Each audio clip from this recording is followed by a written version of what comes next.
So, Fox Business Network, which basically exists to tell multimillionaires and billionaires and corporations what they want to hear, they did a segment here talking about this new law, which just went into effect in California. And they are outraged at the notion that fast food workers in California are now going to make $20 an hour. They think this is injustice. They think this is bizarre and unacceptable. So let's listen to some of what they have to say. Then there's a lot to point out. Starting today, fast food workers in California will be paid at least $20 an hour. Now, some restaurants having to hike prices and cut staff. $20 an hour for fast... More on that in a minute. The hike prices and cut staff thing, not totally accurate. Restaurant workers, is that sustainable, Leo? Absolutely not, and I'll tell you why. My first job was at McDonald's. A long time ago, I made $1.45. Okay, that tell you how old I am. But here's the problem. The Newsom administration is trying to make minimum wage jobs career jobs. Minimum wage jobs are transitional jobs. Okay, that's just not true. There's plenty of people. In fact, if I remember correctly, I used to know the exact statistic, but I think it's a majority of minimum wage workers. It's not like they're a teenager and it's the summer and they need some gas money or whatever. No. For a very, very large number of them, it's their job. It's their job. Now, you might turn around and say, well, they should get their shit together and climb up the ladder. How do you know they're not trying to climb up the ladder? And also, don't we also need people to do those jobs? So if you need people to do those jobs, you can't just say, oh, get a job higher up the ladder. Well, if everybody got a job higher up the ladder, nobody would be there to even do those jobs. Then you want people back in those jobs. But what you want is people back in those jobs making less than a living wage. Now, by the way, a living wage in the state of California is about $27 an hour. So this $20 an hour, it's way better than what we had before, but it's still not even a living wage, and they're outraged that workers will make a little more money to be a little more comfortable. Look, all of their arguments are just going to rest on premises that are fundamentally untrue. The idea that all minimum wage jobs are just for college kids who are trying to make some money during the summer or whatever, it's just not true. There are plenty of people who do these jobs, and it's their job. And if you work full time, is it their contention that you don't deserve enough money to survive? Because look, I was led to believe, and this is what the conservatives tell me all the time, the harder you work, the further you go. That's how it should be. If you're working full time, you're contributing to society, and you deserve to be rewarded for that and paid for that. It's the people who are not working who we think are lazy and should get their shit together. Well, here somebody is working full time, and they're saying, fuck off, work for less than what you can live on.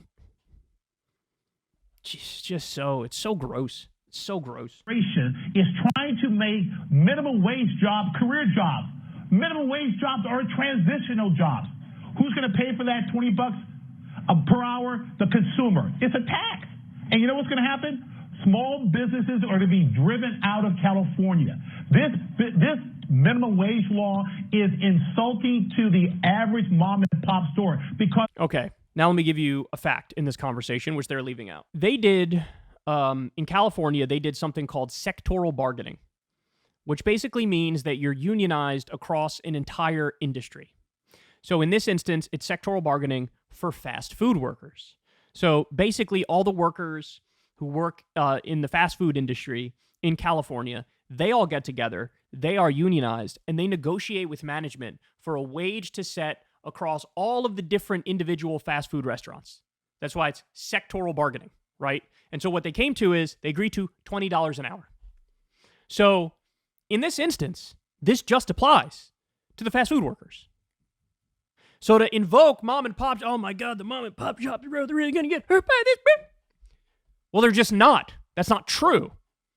Now, does that mean that workers who work at a mom and pop shop shouldn't make a living wage?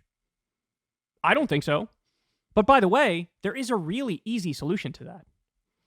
The government could easily say, hey, the minimum wage is now a living wage, and we're also going to have a subsidy program where if an individual small business, a mom and pop shop, can't afford to pay the workers that they have that living wage, they can apply and get subsidized to make up the difference in the wage. So, for example, perhaps one of the stores pays their workers $15 an hour, and then the government steps in with a subsidy program and pays the extra $5 an hour for that person's wages. So in other words, there are intelligent, rational solutions outside of shut the fuck up and work for poverty wages. Shut up and work for less than you can survive on.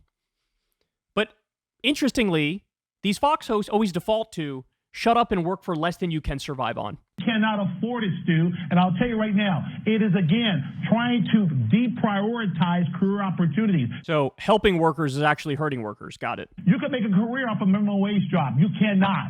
It is wrong. Okay, well, what about people who they try, and that's the only job they were able to get? And they got to pay the bills, right? Are you saying, yes, work full-time and don't make enough money to survive? That is phenomenally entitled, especially in a situation where the CEOs and the owners of these companies are making millions and millions and millions. Don't tell me, hey, we can't afford to make sure our workers survive. Well, then maybe you shouldn't be in business, right? Maybe you shouldn't be in business in that scenario. And like I said, there's other solutions too where you could have a subsidy program to make up the difference for some instances. But these are the fast food companies. They don't need no fucking subsidy. They can handle it. It's going to be popular with those people who suddenly earn $20 an hour. It would be politically popular. Look, California's got the highest poverty rate in the nation. I would imagine that a measure like this, you bump everybody up to $20 an hour, that would be popular. That's a vote winner, isn't it? Yeah, and let me tell you, here's the elephant in the room. Guess who's happy? The union. This is what's going to happen. These employees at these restaurants are going to be unionized. Guess what's going to happen? They're going to contribute money to the union. Guess who's going to get the money? The Democrats. This is the long-run plan of trying to put more money in the Democratic Party's pocket. It is basically a failed policy. And like I said again, California has not hit rock bottom yet, Stu. We got a long way to go, and you better make some room for me in New Jersey. So in other words, doing things that are good for workers, doing things that are good for your constituents, doing things that are popular, as Stuart Varney admitted, this is going to be popular. They're saying it's corrupt to do things that are good for workers or unions or things that are popular. We've heard them explicitly make this argument in the past. Oh, you're buying votes by raising the minimum wage. In this case, it's really sectoral bargaining, and they set the wage at 20 in the fast food industry. But you get the point. They're saying it's like it's unfair that you're trying to pay workers more. It's unfair because they're going to like you and then they're going to vote for you. Okay, that's what we call democracy. That's what we call doing the will of the people. And yeah, is it going to be liked? Yes, but good. I love it when politicians do things that the American people want. And what these guys are doing is they're showing their hand here. They don't like it when politicians do what workers want, what the American people want, what would be popular. They don't want that. They want what's good for the billionaires and the multinational corporations. All right, so now let me get to the more important fact here. This is really something. So the End Wokeness account, I love this, tweeted the following. California hiked the minimum wage to $20 per hour for fast food workers this week. You'll never guess what happened next. Now, by the way, the facts there are a little wrong. It was sectoral bargaining, and they negotiated for the $20 wage, which was set across the fast food industry. It's not the same as saying it's a $20 an hour minimum wage. It's not necessarily true. But that's a minor point I'm nitpicking here. Back to the tweet. California hiked the minimum wage $20 per hour for fast food workers this week. You'll never guess what happened next. So as you can see here, March 29th price, a double-double, was $5.65. Now it's $5.90. You have a cheeseburger was $3.95. Now it's $4.10. A hamburger was $3.50. Now it's $3.60. French fries were $2.30. Apparently they're still $2.30. Shakes were $2.95. Now shakes are $3. Homie's bringing this up as if to make the point. Well, obviously, we should pay those fast food workers starvation wages, please. Go back to paying them less, yes. That's the implication of this. Oh my God, one of these things costs like a dime more. What are we doing here? Society's falling apart. This is terrible. I like what this person said. A 23% wage increase led to a 4% price increase.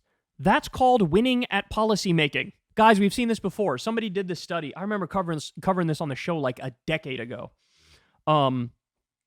Somebody did a study on if you raise the minimum wage for, I believe it was Walmart workers at the time, to $15 an hour, and they crunched the numbers and said how much the price of a certain good would go up.